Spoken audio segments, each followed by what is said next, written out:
Welcome to this explainer.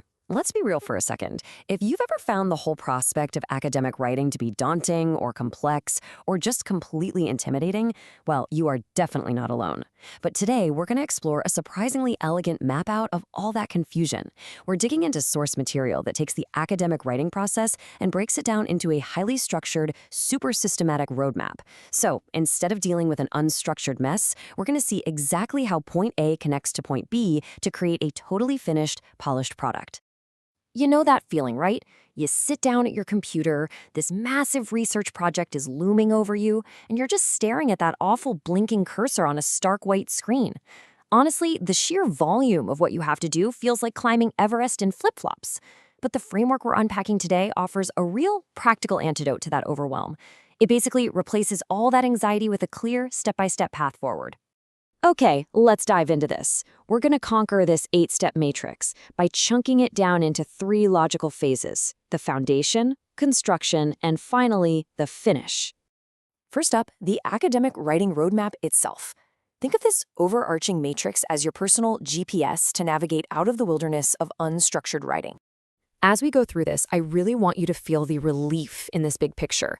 It's literally just 8 precise steps spread across 3 phases, leading to one polished output. You don't have to write a whole paper today. You just have to complete the very next step on the map. That brings us straight into phase 1, the foundation. I mean, just like building a house, you can't put up walls until you've poured the concrete, right? Let's move on and see how this builds. Our source identifies the first 3 crucial steps that make up this groundwork. We need to identify the topic, conduct a preliminary search, and locate materials. Let's break down the exact purpose and outcome for each of these actions. Step 1 is identifying your topic. The goal here is simply to define your scope. Say you start with a massive, overwhelming idea like climate change. This step forces you to draw a boundary, right?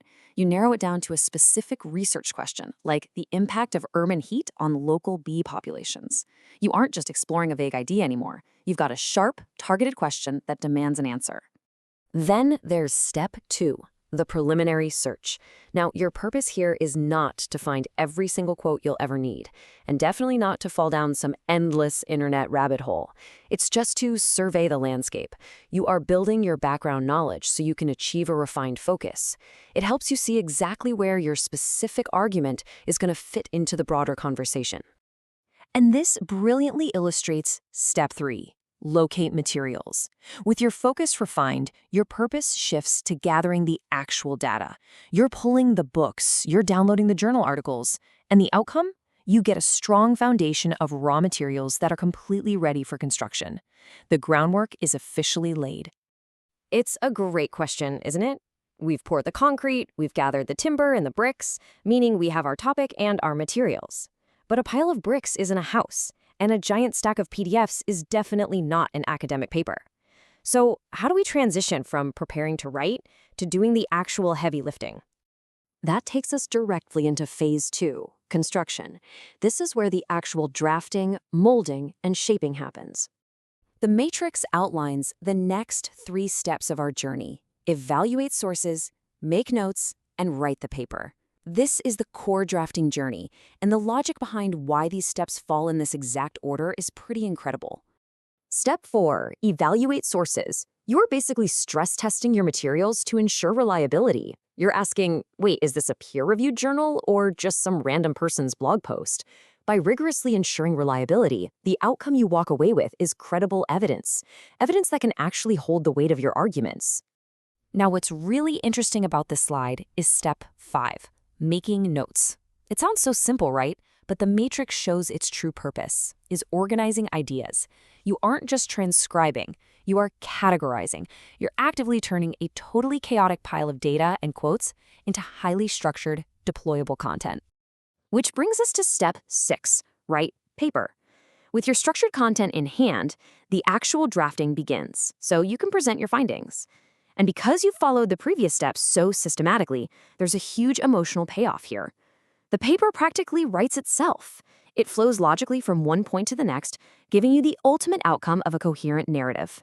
Okay, phase 3, the finish. You have a coherent narrative, the heavy construction is done, but you cannot stop there. I see so many people lose their momentum at this exact stage, but let's push through because these finishing touches are absolutely critical. Our roadmap concludes with the final two steps: cite sources and proofread. These are the vital actions that separate a pretty good rough draft from a truly rigorous, finished piece of academic writing. So, the crucial point is step 7, cite sources. Let's be honest, we all kind of use citations as this tedious, last-minute formatting chore. But this matrix frames it beautifully. The purpose is to acknowledge the work of others, the scholars whose ideas you built your own work upon. And the outcome? It cements your academic integrity. It's the ethical seal of approval on the whole shebang. And finally, step 8, proofread. The purpose is simply to correct errors. Looking for typos, weird formatting, grammatical slips. But the outcome? It leads us straight across the finish line of our entire journey, a polished output. You're clearing away all the tiny distractions so your brilliant, well-researched arguments can actually shine through. Seeing the complete matrix all at once like this is incredibly satisfying, isn't it? What might have felt like a dense, overwhelming list of chores at the beginning of this explainer is actually a highly logical flow. From identifying your topic all the way to that final proofread, every single purpose guarantees a specific outcome. It's a pretty fascinating question to leave you with today. If a roadmap guarantees a polished outcome, why do so many of us still navigate the writing wilderness blindly? We have the map now. We know exactly how the purpose drives the outcome at every single stage. So the next time you're facing down that blinking cursor, don't wander into the wilderness alone. You've got the map. Take it one single step at a time and claim that polished outcome. Thanks so much for joining me for this explainer, and we'll catch you next time.